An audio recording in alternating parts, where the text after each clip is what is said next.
और T20 world cup का final कौन जीतेगा ये तो वक्त बताएगा। ताहम अब तक पाकिस्तान और इंग्लैंड में किसका पलड़ा भारी रहा, इस रिपोर्ट में देखिए।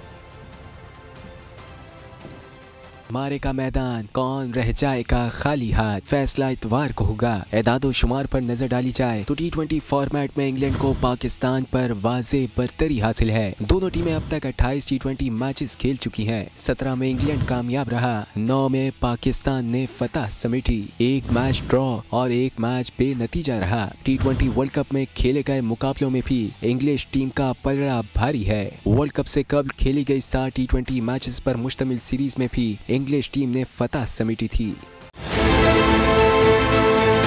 बहुत अच्छी कवरेज की है। ये मार्च की तो जबरदस्त कवरेज थी, बॉल की प्रॉब्लम सबसे बेस्ट थी।